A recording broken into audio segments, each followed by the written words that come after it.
नमस्कार साथियों, शिव की दया दिशा में सभी का स्वागत है। कहने वालों ने बड़े कमाल की बात कही है, भगवान बिना भक्त नहीं और भक्त बिना भगवान नहीं। क्या आप जानते हैं इसी युग में भगवान अतिशीघ्र क्यों प्रसन्न होते हैं? क्योंकि इस युग के मानव में अन्य युगों की अपेक्षा धैर्य, शक्ति और साहस की कमी है।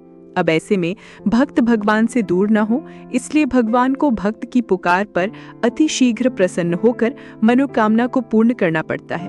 भगवान श्री हरि विष्णु जी ने जनमानस के कल्याण के लिए जिन 5 विधानों का वर्णन किया है, इन 5 नियमों को ध्यान में रखकर धन कमाने वाले लोग फिर कभी भी गरीब एवं गरीबी के वातावरण में नहीं फंसते हैं। इस संसार में हर इंसान की सबसे पहली इच्छा होती है अपने जीवन में पर्याप्त धन कमाना। इसलिए हर इंसान धन प्राप्त करने के लिए अपनी क्षमता अनुसार पूर्ण मेहनत और परिश्रम करता है। अब आपको ये जानकर आश्चर्य होगा कि कुछ लोग तो धन प्राप्त करने के लिए अपनी क्षमता से अधिक काम भी करने लगते हैं, परंतु हर मेहनती और परिश्रमी व्यक्ति अमीर नहीं बन पाता है। परंतु वहीं पर कुछ लोग नियमों के साथ मेहनत करके पर्याप्त धन इकट्ठा कर लेते हैं। इसका एकमात्र कारण इंसान के मेहनत और परिश्रम के साथ साथ आध्यात्मिक ज्ञान भी होता है, क्योंकि मेहनत और परिश्रम भी तभी स्थिर होते हैं जब आध्यात्मिक नियमों के साथ किए जाएं। आज के इस ज्ञानवर्धक प्रसंग में हम उन 5 नियमों के बारे में जानेंगे जिन्हें ध्यान में रखकर मेहनत और परिश्रम से कमाया गया धन, यश, तरक्की एवं ख्याति सदा ही हमारे जीवन में स्थिर बनी रहती है, जिससे हमारे जीवन में सुख, समृद्धि एवं धनवानता का वातावरण बना रहता है। हमारे धार्मिक शास्त्र ही हमारे जीवन का आधार है। हर वो इंसान जो अपने जीवन में बड़ी तरक्की एवं सफलता प्राप्त करता है, वह अपने मेहनत एवं परिश्रम से पहले अपने आध्यात्मिक बल को मजबूत करता है। इसलिए किसी भी प्रकार से छोटे और बड़े कार्यों को प्रारंभ करने से पहले आध्यात्मिक पूजा पाठ एवं नियमों को प्रधानता दी जाती है।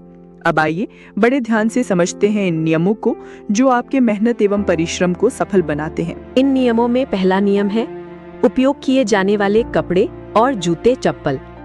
जी हाँ साथियों, व्यक्ति के जीवन में उन्नति का एक कारण इंसान के द्वारा अपनी चीजों को व्यवस्थित एवं उचित स्थान पर सहेज कर रखना है, क्योंकि इस संपूर्ण ब्रह्मांड का एक सीधा सा नियम होता है, जिस चीज को आप सम्मान देंगे उसी प्रकार उस चीज से भी आपको सम्मान मिलता है। अब कुछ लोगों में ये आदत देखी जाती है कि अपनी चीजों का उपयोग करने के बाद इधर उधर फेंक देते हैं, अपने उचित स्थान पर नहीं रखते हैं। ऐसे में उनके द्वारा फैलाई जाने वाली गंदगी का असर उनके स्वयं के जीवन में धीरे धीरे पड़ता है और कुछ समय के बाद उनका जीवन भी इसी प्रकार अस्त व्यस्त हो जाता है। इस प्रकार की भयानक नकारात्मक ऊर्जा से बचने के लिए हमेशा ही अपनी चीजों को उपयोग करने के बाद उसके उचित स्थान पर व्यवस्थित तरीके से रखना चाहिए। इन नियमों में दूसरा नियम है घर में रखा हुआ शीशा और दर्पण। जी हाँ साथियों, इंसान के जीवन में अन्य चीजों के साथ साथ शीशा, दर्पण एवं कांच हमेशा से ही एक उपयोगी वस्तु रहे हैं। सौंदर्यता एवं उपयोगिता की दृष्टि से इनका अपना अलग ही महत्व होता है, परंतु तब जब ये अपने पूर्ण रूप में होते हैं। यदि शीशा या दर्पण टूटा हुआ है तो ये जितना उपयोगी होता है उतना ही नकारात्मक ऊर्जा प्रदान करने वाला भी होता है। इसीलिए हमारे शास्त्रों में भी वर्णन मिलता है कि यदि घर में रखा हुआ शीशा या कांच किसी भी कारण से टूट जाता है तो उसे घर से दूर कर देना चाहिए, ताकि घर की सकारात्मक ऊर्जा कम होने से बच जाए और घर में सदा ही प्रेम भरा वातावरण बना रहे। इन नियमों में तीसरा नियम है हमारे घर में रखा हुआ डस्टबिन। जी हाँ साथियों, डस्टबिन, कूड़ादान, कचरे का डिब्बा आदि इसी प्रकार के शब्द प्राचीन काल से लेकर आज तक उपयोग होते आ रहे हैं।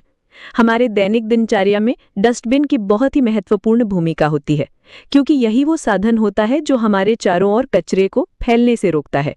जिस प्रकार से घर में या फिर ऑफिस में या फिर दुकानों पर हर प्रकार की चीजों के लिए एक नियम होता है, उसी प्रकार से डस्टबिन के लिए भी कुछ नियम होते हैं।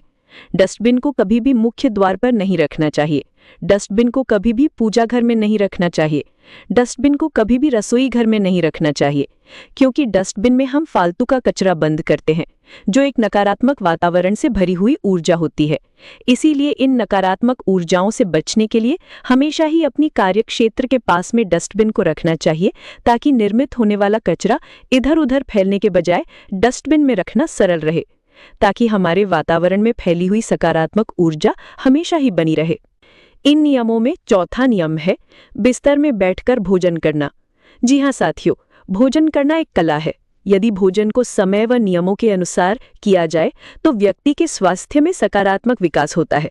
परंतु कुछ लोगों में ये आदत देखी जाती है कि हमेशा ही जिस बिस्तर पर नींद पूरी करते हैं उसी बिस्तर पर भोजन भी करने के लिए बैठ जाते हैं, जो कि धर्मानुसार भी गलत है। हमारे शास्त्रों में भी वर्णन मिलता है, व्यक्ति को शांतिपूर्ण एवं स्वास्थ्य नींद पूरी करने के लिए एक साफ सुथरे बिस्तर की आवश्यकता होती है। चूंकि बिस्तर का उपयोग नींद पूरी करने के लिए किया जाता है, तो भी बिस्तर को साफ और स्वच्छ तो रखा जा सकता है, परंतु विस्तार पवित्रता की दृष्टि से अपवित्र ही होता है। इसलिए बिस्तर पर बैठकर भोजन करने से अन्नपूर्णा माता नाराज हो जाती हैं और साथ ही साथ अन्न का भी अपमान होता है, क्योंकि भोजन को पकाने के बाद उस भोजन को भगवान को भोग लगाया जाता है। इसके बाद भोजन को ग्रहण करने वाला इंसान भी ग्रहण करने से पहले अपने आराध्य भगवान को अर्पण करता है। ऐसे में अनुचित स्थान पर बैठे होने के कारण अन्न दूषित हो जाता है, जिससे जो अन्न हमारे शरीर की पुष्टि के लिए होता है वही अब हमारे शरीर में रोग एवं विकार पैदा कर देता है।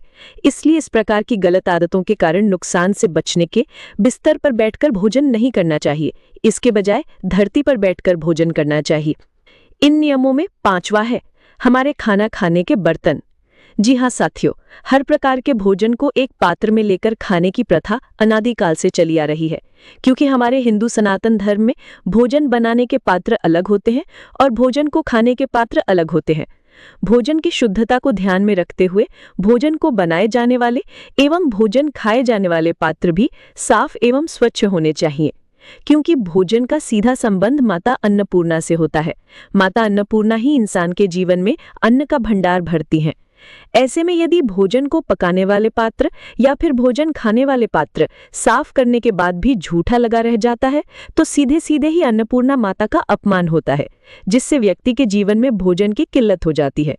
इसीलिए इस प्रकार की कुपात्रता से बचने के लिए हमेशा ही भोजन खाने एवं पकाने के बर्तन साफ सुथरे एवं स्वच्छ होने चाहिए। यदि आपको आज का ये प्रसंग ज्ञानवर्धक लगा हो तो हमारे चैनल को लाइक, शेयर एवं सब्सक्राइब करें और जरूरतमंदों तक जरूर पहुंचाएं। आपका एक प्रयास किसी के जीवन में खुशी ला सकता है। और अंत में फिर वही बात जो मैं हमेशा आपसे कहती हूँ, कर दिखाओ कुछ ऐसा जिससे लोग कहें वाह, करना चाहिए आपके जैसा। अपना कीमती समय देने के लिए बहुत बहुत धन्यवाद। श्री शिवाय नमस्तुभ्यम। हर हर महादेव। फिर मिलेंगे अगले प्रसंग में।